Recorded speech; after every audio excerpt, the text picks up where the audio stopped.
Right, uncover the history of Monroe is still our objective. Before we move though, let's go ahead and roll the second lore video. As I told you, I've prepared 5 of them.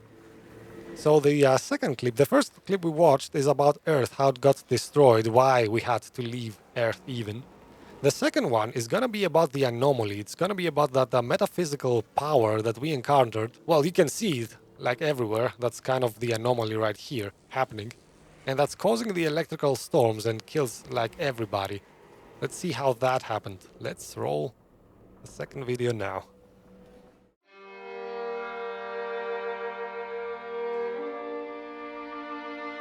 After an 83-year-long journey, the Flores finally reached Enoch's orbit. The trip wasn't without its trials, as cosmic radiation, solar flares and other deep space hazards had caused mass system failures.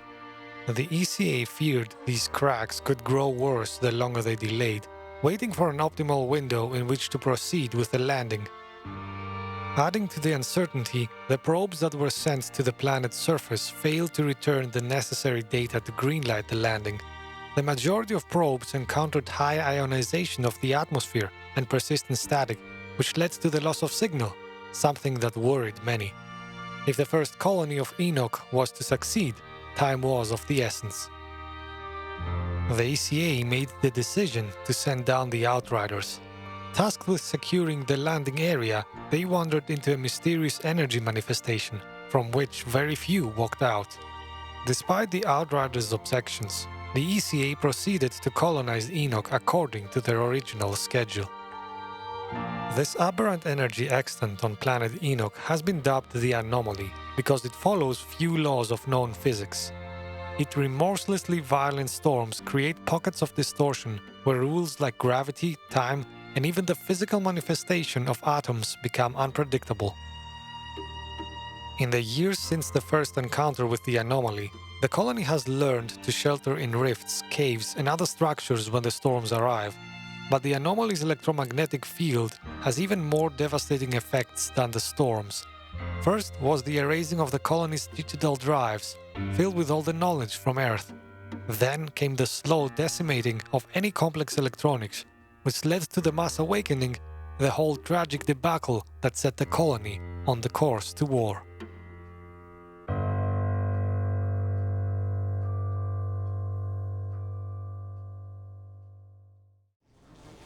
Alright, and that was the second video. Oh, so you guys cannot hear them clearly. Interesting. Is it just me? Says Maruki can hear the video clearly, and Mr. Jew agrees. The microphone got a little quiet. Alright, sorry, these are kind of pre-recorded messages from me. I thought I had the levels set correctly, but apparently, going through my mixer, it kind of plays tricks on me. Hopefully, at the end there, I read your comments and I kind of upped the volume a bit, so hopefully by the ending of the video you could hear it clearly. Let me know if that fixed the issue for you. The next 3 videos that I have lined up, I'm definitely gonna play them at a bit of a higher volume, since you guys are not able to hear them clearly. In any case, that is about the Anomaly. I hope that added some interesting information for you. And it kinda also shows why the Outriders were kind of hated. Even though they were not responsible for the Anomaly, well, you know people, they always look for somebody to blame. The scapegoat in this case being the Outriders, of course. Right now, we are still trying... Oh, now we get animal enemies? Okay.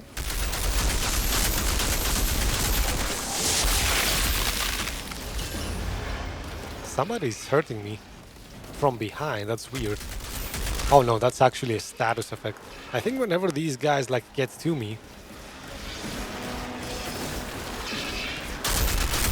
they inflict bleed or something. Let me get a bit closer.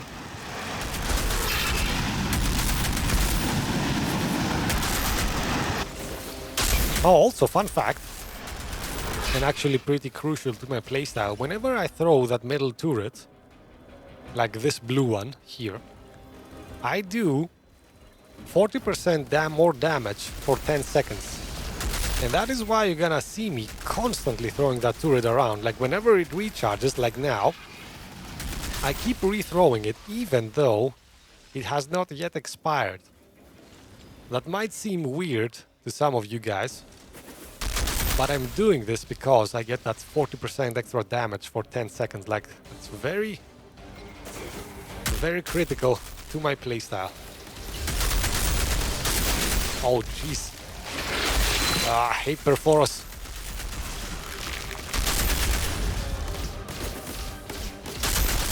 There is like a ton of memes on the internet right now with Alpha Perforos. Everybody hates these guys because they tend to swarm you. Oh, that's a powerful one. Let's quickly get rid of this guy. Come on, critical shots only, please. There you go.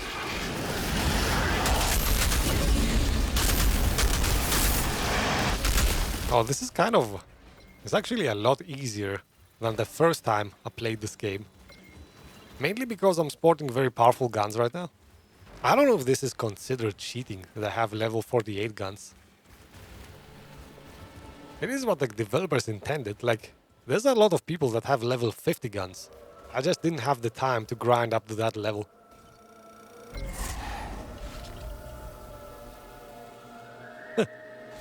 Well, you know, people, says Maruki, always looking for somebody to blame. Yeah, isn't that a revelation? This is the first time you heard it, and you heard it here, guys. People look to assign blame. That's how we do. That's how we operate. That's how we move our civilization forward, I guess.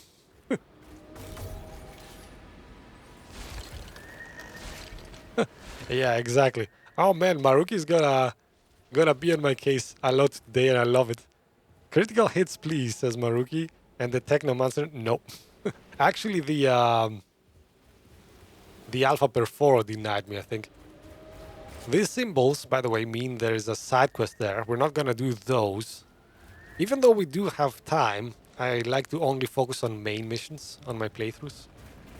Like for you guys that are watching me the first time, you're gonna realize that soon. I focus only on the best content.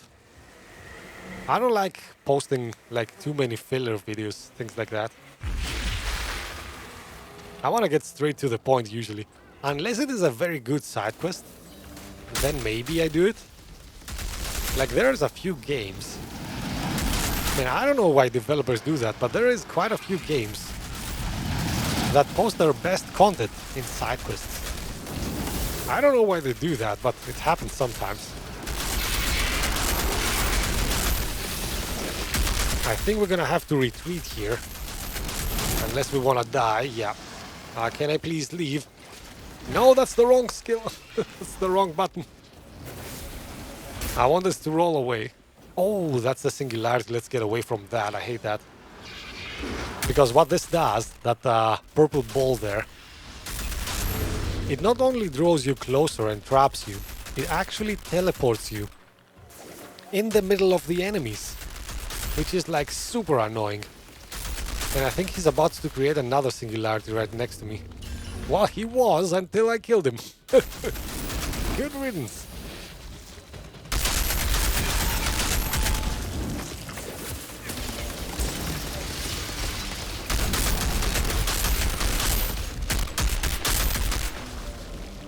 Now somebody's slowly dying over there. Alright, fine by me. If he wants to spend his last seconds quietly dying instead of going out like a man, that's fine by me. Oh, I take exception to some enemies hiding like the entire time. Like, come on, come out, guys, face me. I'm gonna throw a turret at this guy. Like, see, this guy was brave. He went out fighting. This guy is gonna go out crying. Oh man, just having fun, just kidding. Let's see. Maruki says, you get stacked on side quests if you play Borderlands 2. It was a slave market. Alright, apparently our Outrider had a few things to say there. So you get stacked on side quests if you play Borderlands 2. Man, I love that game. To the point you literally one-shot the final boss. That is interesting. I actually haven't tried doing that at some point. I would like to replay Borderlands 2. It's a bit too soon, but as soon as it is considered a retro game, I might do that. Man, there were some epic boss fights. Also the humor in Borderlands 2. One of the best in games. A lot of people were actually upset when Borderlands 3 released because the humor was so different in that game. Oh, I think we're walking into a boss fight here. Let's see. Ah, maybe not yet.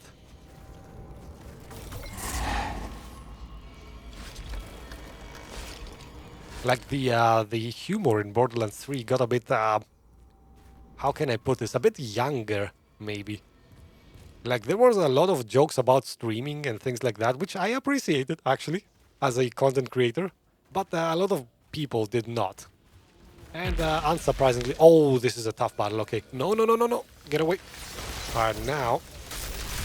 There is a guy, this shaman here, that has all kinds of attacks. Oh, man, get away from that. Get away from that. Alright, there's somebody behind me, which I don't appreciate. Oh, man. And he spawns that ball, like, constantly.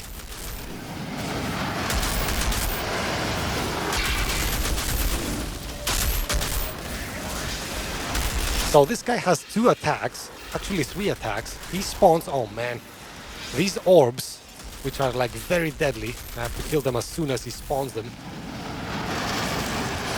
He spawns this rift, which obviously does major damage, and I would never like for that to catch me.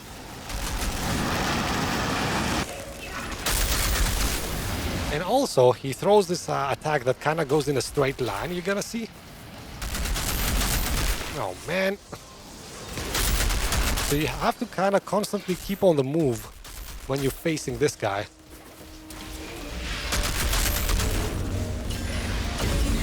Now see, now he's preparing his, oh man. His straight line attack.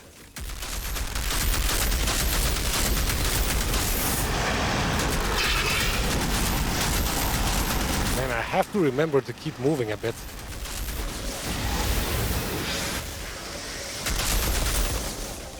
Also, these guys, I think, these guys have shotguns. So I should not let them come, like, way too close. No, now he's preparing his straight line attack, I think.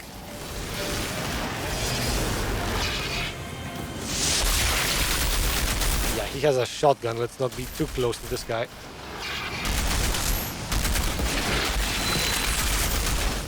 And we are on fire. By the way, where you are on fire, what you have to do is roll to get out of it. When you roll, you put out fires. It's kind of interesting, actually. Not a lot of people know how to avoid taking damage from the elements in this game. Like, for example, a lot of people do not know that if you bleed, if an enemy inflicts bleed on you, you have to stand still for it to go away. Which is very interesting. I don't think I've seen a lot of games do that. Oh, now he's unleashing that attack again.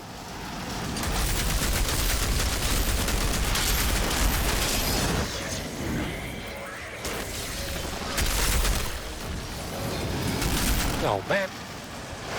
Stop spawning that thing.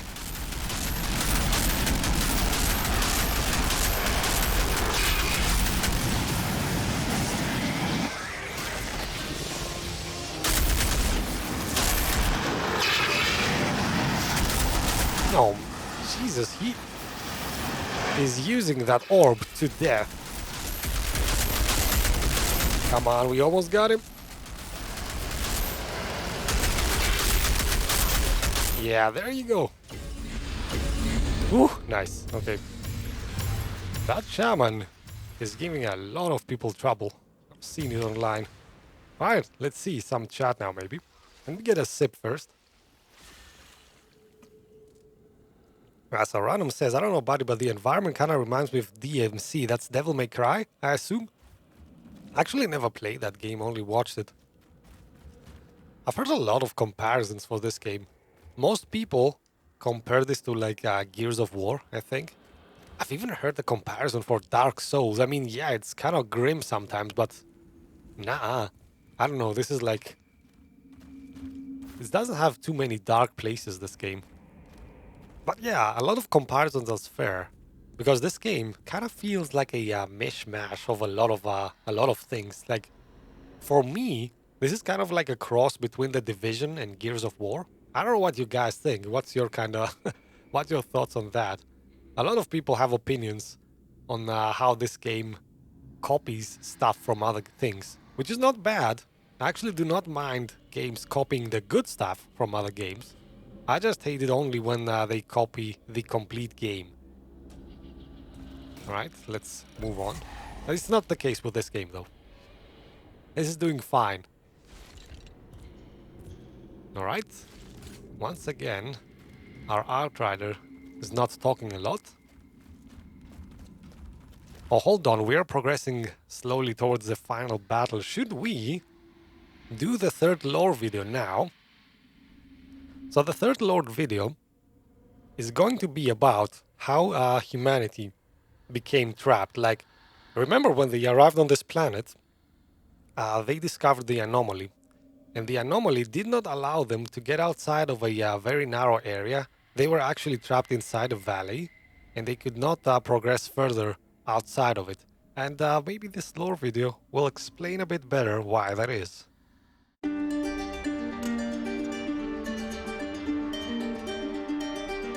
When the smoke settled, the Outriders were blamed for every ill that struck the colony, from the storms to the monsters. Their unit was disbanded.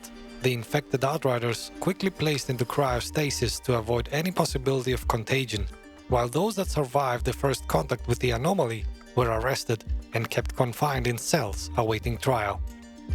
The ECA commissioned expeditions to find a safe passage out of the valley, but soon discovered no such way exists.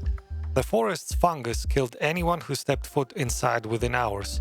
The mountains that surrounded the valley were impassable, both for their terrain and the creatures that resided there. Things in the valley only grew more ominous as the weeks went on.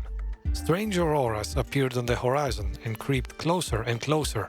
Electronics suffered damage frequently as a result of intensifying electromagnetic pulses in the atmosphere.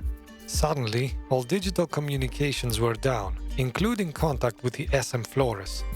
Dozens of drop pods containing equipment and resources that were still attached to the Flores and that people depended on could not be called down.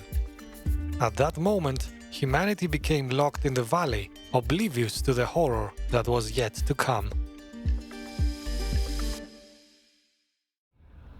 Alright, and there's a bit of backstory of how the humans became trapped inside a small valley on Enoch, and why they are so eager to venture outside it and find out what this mysterious signal is all about.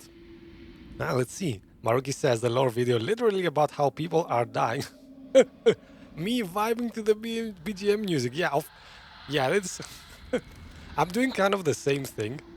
Like, sometimes I watch like dramatic things happening, and there's like an awesome music background to them. And I start like bobbing my head and then catch myself thinking, oh man, what am I doing? This is horrible. You cannot start enjoying this. I get where you're coming from, Maruki. I really do. Alright, let's move forward.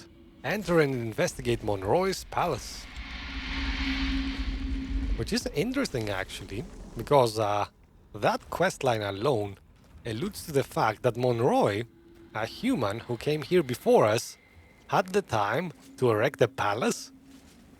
Like, what is going on here? What did this guy do on this planet? Oh, shoot. Guys, I'm sorry. I probably blew your ears for a while.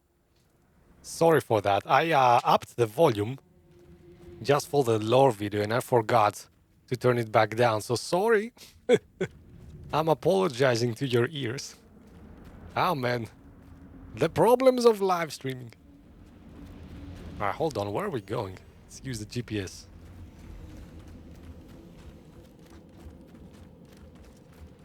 See, I didn't want you to not be able to rock to that BGM music as a... As Maruki did. Unfortunately, overdid it a bit.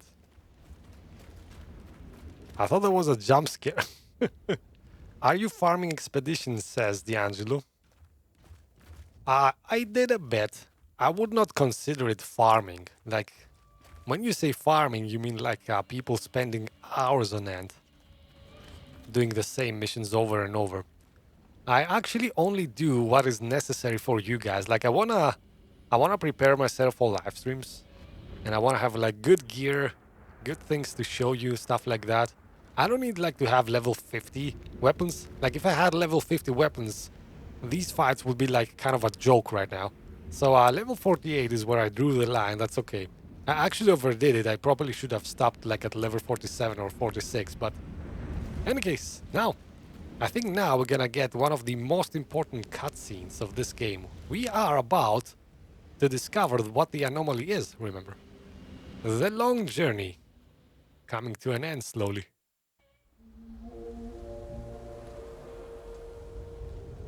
This Monroy was a madman. Hey, there's a ship! Is that the Caravel? It's not possible. Caravel never left Earth. Its engines exploded. Tens of thousands died. Then what the hell are we looking at? The source of the fucking signal. Monroy's signal. There's no place beyond the storm. It's coming from in there, protected from the anomaly, just like the uplink in your goddamn briefcase. I don't fucking understand. Neither do I. It doesn't make any sense. Everyone saw the Caravel explode during its construction. Even if the people left on Earth were able to rebuild the ship, they left after us. We were the first. Nevertheless, what's certain is that Monroy enslaved August's people. He butchered them, and they turned. They mutated into savages willingly, so they could fight back. I'm done with all this. Whatever's waiting for you on that ship, I want no part of it. Tiago, you can't leave us now. I thought you weren't a deserter. What they did to August's people. What our people did to August, don't you see?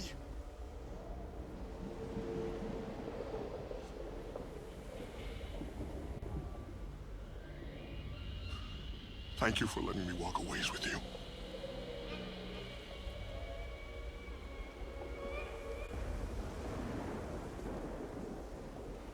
We're going to finish this. We're finding a way into the Caravel. Alright, and there you have it. By the way, little backstory here, in case you missed it on the first lore video. 2 ships left the Earth's orbit when Earth was about to be destroyed. The Caravel and the Flores. The Flores actually made it here. The Caravel, as the Flores was leaving, the Caravel was destroyed. There was like a riot that, and in any case, the ship was destroyed. And there you have the Caravel sitting right here, even though we know for a fact that it was destroyed. That is kind of the mystery right now. Right now, let's go back, talk to Miss Channa, and continue on to the Caravel. Let's see what this ship is even doing here. It kind of will start making sense right now because in the previous live streams or episodes, depending on how you're watching this series, we saw peaceful aliens and we saw aggressive aliens, and we didn't know what the connection was between them, like at first. But if it wasn't revealed in the previous episode, Dr. Zahedi actually recapped this nicely for us now. The aliens were forced to take a very primitive form, like they transformed themselves into savages because they had to fight back, fight for their lives. Which means Monroy, that human general that arrived before us, he obviously threatened them in some way. Alright, let's go find more about it then. Prepare the truck. And let's go to the final place, I think, in this game, the Caravel. The ship that shouldn't have been here in the first place. Maruki says, I wish we won't see any disfigured bodies on the ship. I don't think so. You're gonna see a lot of lonely places. Like this place, this is actually interesting. Now that Maruki has given me incentive to say so. Watch for the entire area. How there's gonna be like ruins, things like that, beds left and right. It's gonna be very indicative of how humans landed here, and they started building out a civilization, but obviously their efforts were cut short because they were stupid enough to go to war with the aliens. But okay, hold on. What do we need to do? Reach the Caravel. Okay, simple objectives, I guess. Let's go do that.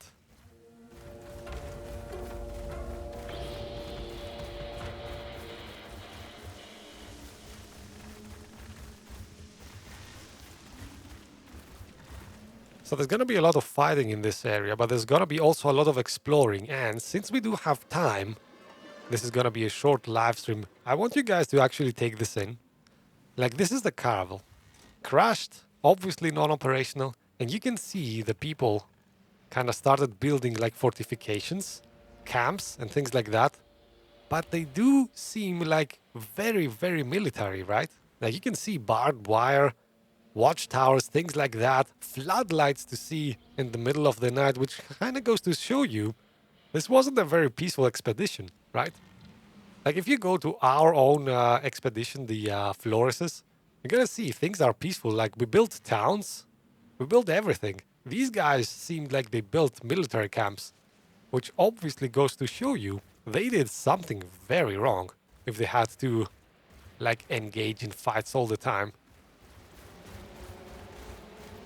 And it's all because of their leader. You're gonna see when we get to Monroy. He's kind of a psycho, but okay. I'll let him do the do the talking. Hey Paul, welcome to the stream, buddy. Always late. Nah, it's okay. You actually came at the best moment, Paul. We are almost at the final enemy, at the final boss. And also, special thing, Paul. You can even scroll back in the live stream if you want to see the first ones, but I did some special lore videos today. I wanted to explain things a bit better so you guys know the backstory of this game. Not a lot of people talk about the story, which is a shame. It is quite a nice story. As you can see, what I was oh man, that's what Maruki was talking about. Sorry, yeah, Maruki? There are some disfigured bodies after all. I only remember the beds, I didn't remember the bodies. I guess that's how my brain functions. Filters out everything that is bad. Okay, wow, so many bodies. See, if Maruki hadn't said it, I wouldn't actually have paid attention to it. But man, there are a lot of bodies. As we go through this huge military camp. Maruki says, Monroe is a psycho, me who played Borderlands games. Yeah. Oh, if you play Borderlands, like, everybody's a psycho there. This game is nothing compared to Borderlands. Although in Borderlands they are like funny psychos. In this game they are like real psychos. Like real bastards, real bad people. Man, we do need more games like Borderlands 2. Now that I think of it. Why doesn't everybody do a funny villain?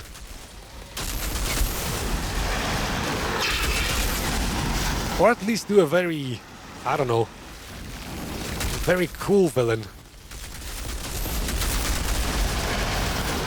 Like, I would consider Handsome Jack to be one of the best villains ever, as far as dialogue is concerned. Also, I don't know if you guys have played Far Cry's, but Far Cry 3 had, in my humble opinion,